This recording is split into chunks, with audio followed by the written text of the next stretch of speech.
Buenas noches, nosotros somos el grupo 2 y le vamos a hablar sobre el efecto del extracto de Passiflora incarnata sobre la maduración gonadal en la tilapia joven. Somos el grupo 2 y está conformado por Ariel Cárdenas, Frickson García, Pereroto Ala María, Tatiana Zambrano, Josbel Puertas y quien les habla Luis Mero. El grupo más numeroso de vertebrados es el de los peces, al contener alrededor de 28.000 especies.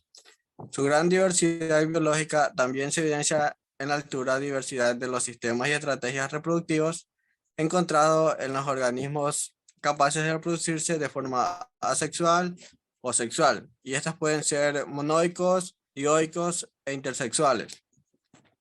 La tilapia es el grupo de peces más cultivado a nivel mundial con la segunda mayor reproducción. Es vital conocer los aspectos básicos de su ciclo biológico, especialmente su ciclo reproductivo. El éxito del cultivo de la tilapia resulta de la excelente adaptación de este grupo de peces a la condición de cultivo industrial, pero su precocidad reproductiva requiere de medidas para evitar el control del desvío de energía de la producción muscular a la reproducción. La técnica más comúnmente utilizada para la creación de cultivos monosexuales se conoce como reversión de sexo, la cual consiste en la administración oral de la hormona sintética 17-metiltestosterona, la cual se incorpora a la alimentación y se le suministra durante los primeros días de vida después de la simulación del saco italiano, el cual es después de 7 a 10 días después de la eclosión. La siguiente. Ya. Objetivo general. Como objetivo general tenemos que determinar el uso de extractos herbales como indicadores de la reacción sexual en la maduración gonadal en la tilapia joven. Y como objetivos específicos tenemos dos, el cual es determinar la diferencia sexual que existe en el extracto de la Passiflora incarnata sobre la maduración gonadal en la tilapia y comprender el efecto del extracto de la Passiflora incarnata sobre la maduración gonadal en la tilapia joven. A continuación, el siguiente.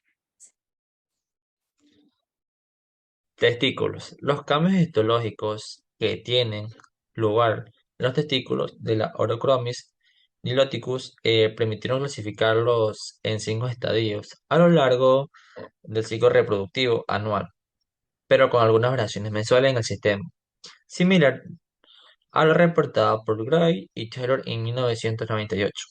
Descripción de la maduración testicular para la Orochromis niloticus. Tenemos lo que es inmaduro, es un lóbulo alargado, translúcido. No es posible distinguir entre si es testículo o ovario. Desarrollo. Tiene un color blanco, translúcido a opaco, con una longitud de 3,3 centímetros de diámetro, de 0,16 centímetros y peso de 0,17 gramos en promedio. 3. Maduración.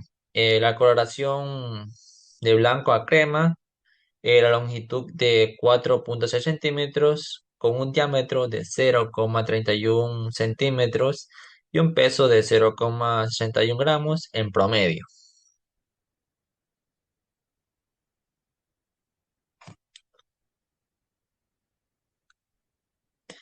Cuarto, desove. La coloración ahora es crema y una longitud de 5,5 centímetros, un diámetro de 0,45 centímetros y un peso de 1,24 gramos en promedio. Las espermatogodias,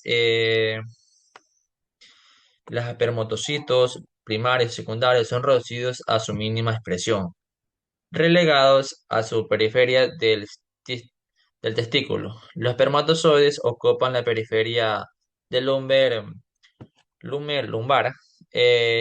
Quinto, la recuperación. La coloración crema son paredes flácidas con una longitud, diámetro y peso promedio de 3,9 centímetros, su longitud de 0,14 centímetros y el peso promedio pues, de 0,14 gramos respectivamente. Asimismo, la longitud de los túbulos depende del estadio de la madurez gónica, perdón, madurez gónica, ya que conforme a esta se alcanza los túbulos se reducen al tercio distal del óvulo.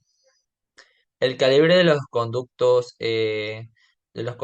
eferentes se incrementan de forma notable. Los diversos conductos se unen a la principal y producen en la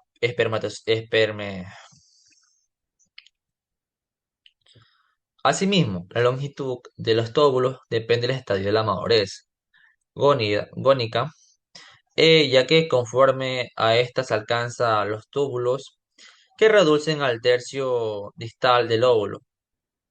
El calibre de los conductos eferentes se incrementan en forma notable. Los diversos conductos se unen principalmente y se produce la espermiación, los citos maduros se abren, ¿verdad? Eh, y los espermatozoides entran con conductos diferentes. Pero también es necesario eh, hacer un estudio detalladamente que permita conocer qué pasa en estos estadios histológicos, desde el primero hasta el quinto, ya que para terminar con mayor precisión, qué características macroscópicas se han realizado. Buenas. El ovario. Los ovarios son órganos pares en forma de sacos alargados y sujetados a la cavidad abdominal por un pliegue peritoneal llamado mesovarión, que también recubre el ovario en la forma de delicada membrana, escrito por Parker Howard en 1991. Para mí me tocó describir la maduración ovárica para la especie Orochromis niloticus, en la que hay 5 fases y 5 estadios. Entre la primera fase es inmaduro, en que el óvulo alargado y transducido no es posible distinguir entre testículo y ovario. Fase 2, el desarrollo.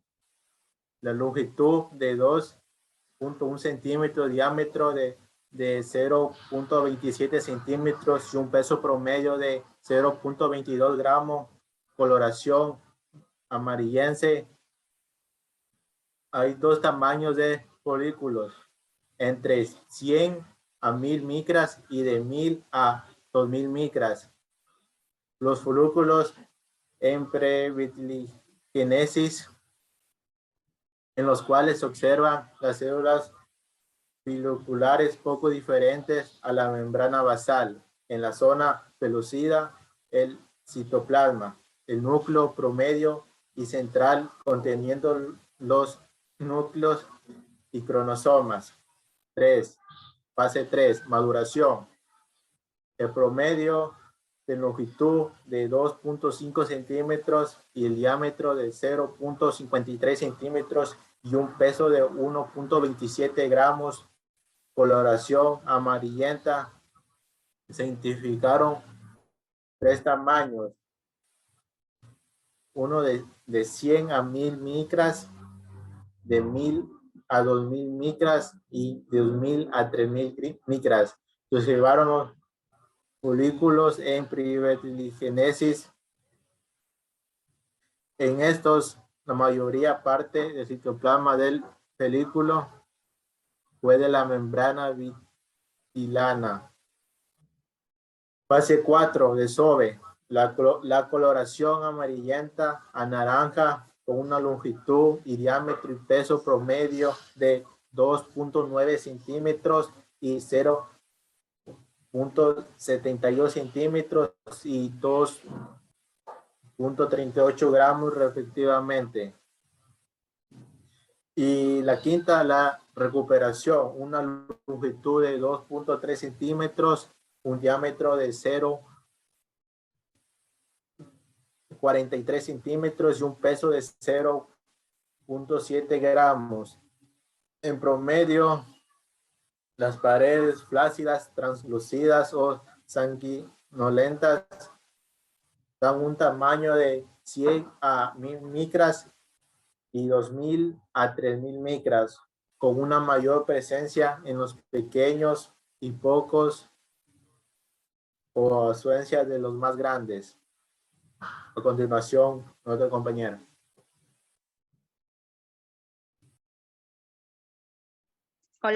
Orochromis sp. Especie. La maduración en tilapia es una acción antiestrogénica para uso potencial como agente de control reproductivo en cultivos de tilapia.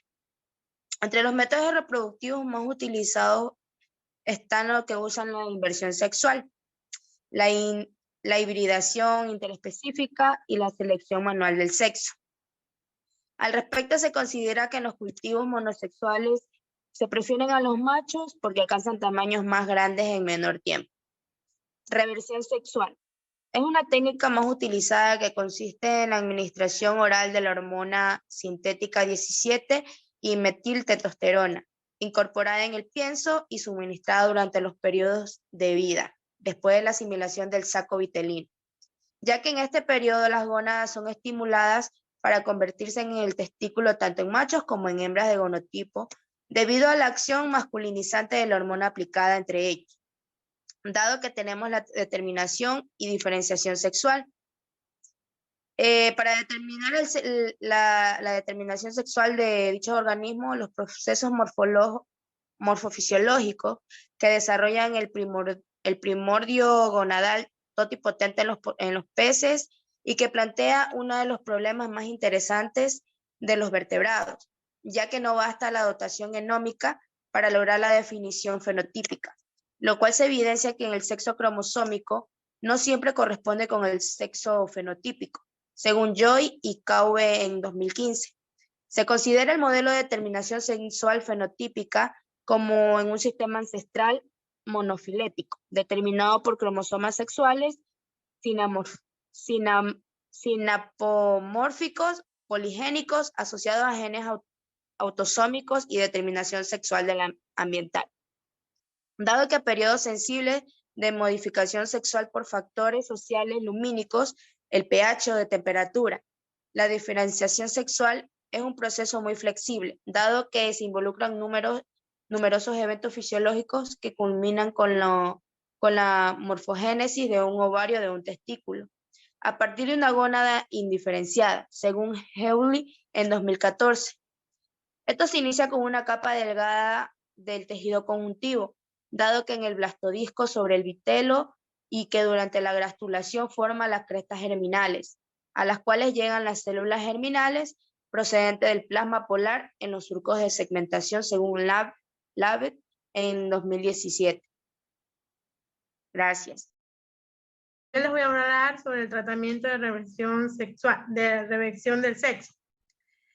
Bueno, esta es una administración oral de alimento en polvo para los peces, que se da entre 40 a 50% de proteína total, complementando con el 30 al 60 miligramos, y con un 17 de metiltestosterona.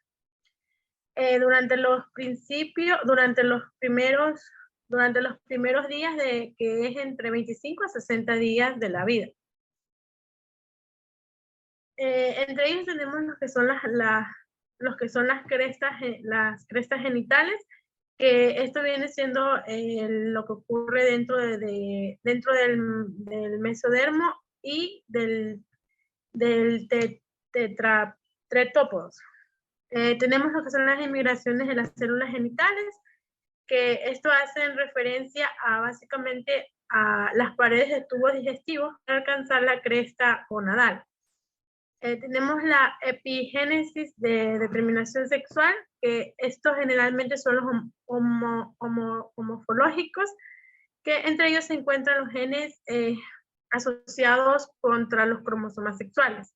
Tenemos la pubertad, que se entiende como un proceso por la cual se diferencia sexualmente cuando está inmaduro o se requiere una habilidad productiva para los cromosomas sexuales en su primera reproducción. Y tenemos lo que son el ciclo reproductivo, que es considerado como una de las fases productivas de las especies para influenciar por condiciones ambientales. El uso de atracción herbales como indicadores de regresión sexual. El uso de extractos herbales tiene un porcentaje de eficiencias variable, no más del 80%, dependiendo de lo que es la planta, de lo que se utiliza, también la especie y la fase desarrollada de lo que es del organismo durante lo que es la aplicación. Pasiflora, la más estudiada es la incarnata, de la que según varía investigaciones sobre sus efectos en lo que es en el caso de la reproducción. Es limitada. Al respecto, Pachi también evaluó el efecto de lo que es la exposición prenatal al extracto, en donde que los análisis del comportamiento sexual de los que son los machos a los 22, 33 y 75 días después de lo que es del nacimiento, encontraron que los machos expuestos a 300 miligramos por kilogramos por vía materna mostraron menos de competencia sexual que los controles. Su efecto en la producción se los atribuye a la posibilidad en lo que es la acción antiaromatasa de algunos de sus compuestos. Siguiente diapositiva.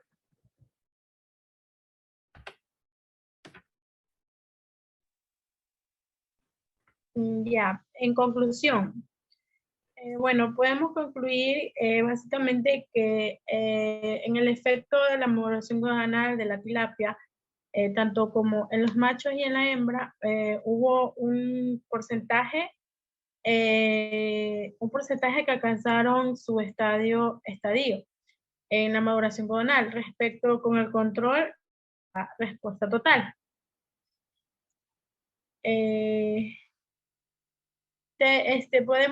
Podemos decir que hubo cierto tipo de pertenencia tanto en las gónadas masculinas como en las femeninas, ya que en las gónadas masculinas, en el primer grupo, obtuvieron un peso entre 0 a 6 gramos, mientras que en el grupo 2 hubo 1 gramo entre 2 a 15 gramos, y esto varía mucho. En cambio, en las femeninas, lo que tenemos en el primer grupo, su peso fue de 3 a 15 gramos, y en el segundo grupo, su peso fue entre 23 a 6 gramos. Como discusión, bueno, podemos discutir que los estudios realizados en las últimas décadas han proporcionado una información que se basa directamente con la ayuda a su integridad del cultivo, según Das et al. En el 2002, que esto dice que fue un éxito para el cultivo de la tilapia, la cual resultó excelentemente para la adaptación de este tipo de grupo. Muchas gracias.